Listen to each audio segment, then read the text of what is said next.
কথায় আছে মাংস যত কম দেবেন তত স্বাদ, আর মাছ যত বেশি পরিষ্কার করবেন মাছের স্বাদ তত বেশি। কথাটা কিন্তু একদম খাঁটি। হ্যালো এভরিওয়ান, আসসালামু আলাইকুম। সবাই কেমন আছেন? আশা করি সবাই ভালো আছেন। আলহামদুলিল্লাহ, আমিও ভালো আছি।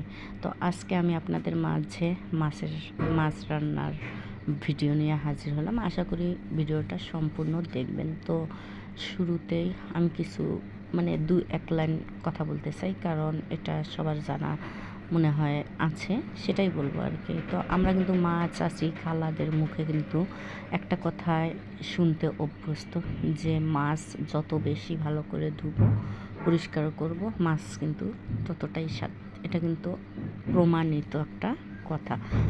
তো সেই কথা অনুযায়ী মাছ এত সুন্দর করে আমার খালা এটাকে পরিষ্কার করে দিয়েছে যে দেখেই মনে হচ্ছে যে মাছের স্বাদ হবে। তো আমি মাছটা যেহেতু টাটকা ছিল সেহেতু আমি মাছটা হাতে মাখায় কাঁচায় এটাকে আমি রান্না করি। এখানে সব মশলা আমি দিয়ে মাছটাকে আমি রান্না করে নিব। দেখতেই পাচ্ছেন আমার মাছটা প্রায় হয়েইছে আর কি। তো তারপর আমি ওই মাছের কড়াইয়ের মধ্যে পটল আর আলু সবজিটা রান্না করে নেব।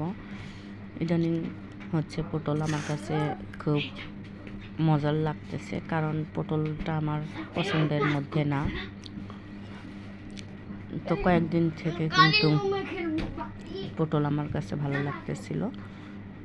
তো দাদিকে বলে পটল কিনে আনাই আর আলু দিয়ে মাছের ঝোলের মধ্যেই আর কি আমি এটা রান্না করি। এতটাই টেস্টি হবে ধারণার বাহিরে ছিল। মাছ রেখে আমরা তরকারি দিয়েই খাওয়া দাওয়া করে। তো এর তো আমার সবজির ফাইনাল লুক, আর এই যে মাছের লুকটা দেখেন।